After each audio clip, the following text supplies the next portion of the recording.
Hello there. Today we're going to talk about poop. It's so much fun. So how many people actually look at their poop? You have two options. One is, yes, I look at my poop, and one is, I say that I don't look at my poop, but I actually do. And then how many of us have looked at it and said, oh my gosh, what is going on with that? Well, today we're going to talk about it through a Chinese medicine perspective. So it may be a little weird for you at first, but it'll still be fun, and you'll get to know more about your poop than you ever thought you'd know. Okay, so we're going to start with the types of poop that you can have, and I have it drawn on this board here. We got the pencil poop. Pencil poop is when it comes out like really narrow and long, about the size of a pencil. That doesn't have to be straight. It can just be regular. And then we have the rabbit pellet poop, and that's whenever it's in little pellets.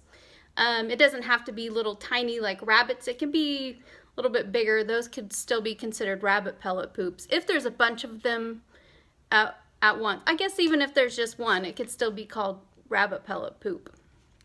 And then the next one is loose poo, and that's when it's formed, but it's not quite formed. We call that loose stool, and it means something, which we'll go over in a little bit.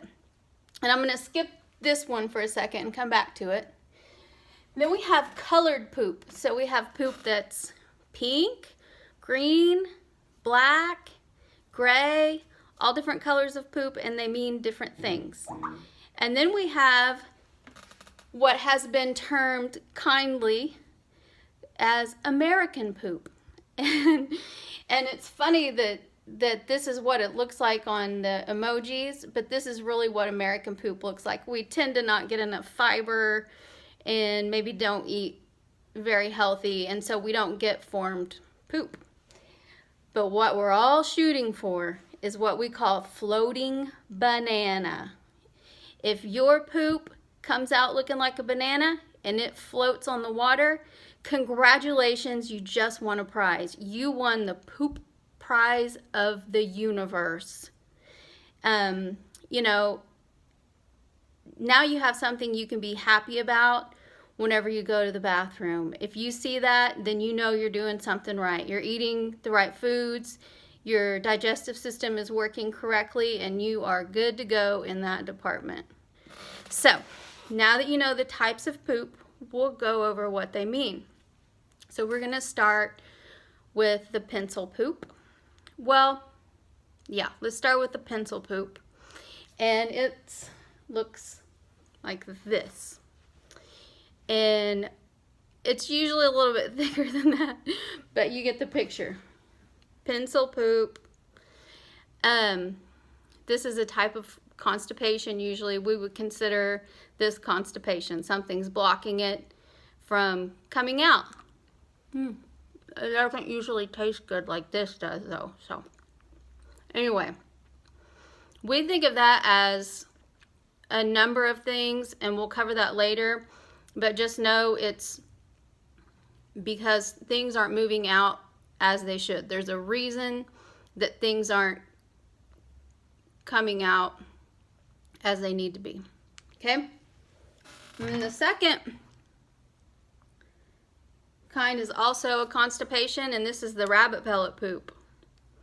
And it looks like this, or it can look like this, you know, and sometimes they're all stuck together.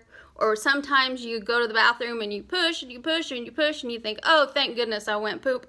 And then you look in there and there's this and that's it.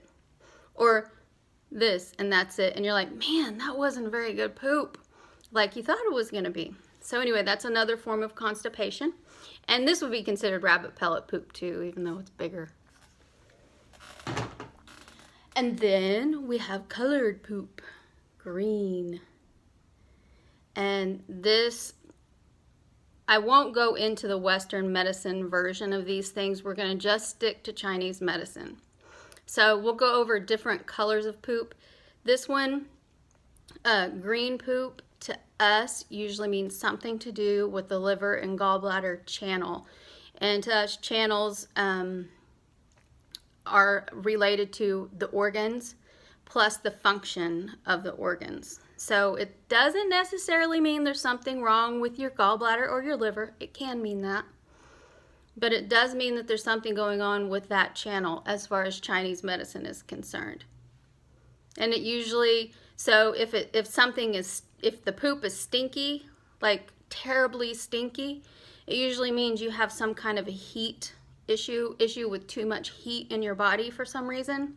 Whereas if it doesn't smell very much, then that can be more what we call qi or energy stagnation, or like a deficiency. But if it's really stinky, think heat. All right, and then another kind, this is kind of your American poop. And it's like in a pile, and it's not formed. It's usually brown, but it can be gray, and gray has a meaning, and we'll talk about that. Usually with Chinese medicine, gray is going to be more your kidney and your bladder meridians. So your kidney and your bladder and the function of your kidney and bladder, the gray poop. Or the American poop, which is a deficiency in your digestive system, like your spleen. We call it your spleen and your stomach. And that's where you get all your nourishment from. So you really don't want American poop. You don't want a deficiency in your digestive system, because that's how you get your nourishment. So if you have this, you lost the game today. We're shooting for the floating banana. They look kind of like this. This is your perfect poop. Good poop, bad poop. Good poop, bad poop. Okay? The color is much less determinant of an issue than the form. You really want the poop to be formed, okay? So now that we've gone over like what it looks like, let's talk about what it feels like. Let me just pull that up real quick. I have poop on my hands. Okay, so there's all kinds of poop, and today we're really going to focus more on the constipation side of poop, but we'll cover others too. So I'm going to skip over a bunch of constipation stuff and the reasons for constipation and all of that. Okay, so there are types of constipation in Chinese medicine. We have deficiency of energy or qi. We have deficiency of blood or yin, and then deficiency of yang. You guys have heard of yin and yang. So we'll go over what those mean. And then we talked about the shapes, the stool shapes. Oh, if it's dry, if the poop is dry, it means you have like a deficiency in moisture. We call that yin. Or it could be heat, where the heat is actually burning the moisture out. So it could be either one of those. And that long, where did it go? The long thin one, this is a spleen, usually a spleen qi deficiency, which we talked about earlier, that American poop can also be a spleen qi. Think of your digestive system. This can also be a digestive system deficiency, but so are these long ones. But these are considered constipation, and this is considered more of a loose stool. Okay? All right. So when you go, so we're going to talk about when you actually go to the bathroom, what it's like to get the poop out, because that tells you something as well. So if it's very, very painful to get your poop out, then you probably have what we call cold. So things like putting like a heating pad on your stomach, or drinking warm teas and stuff like that should help with that, because you're dealing with cold. And you should not be drinking ice water, iced drinks, anything raw, anything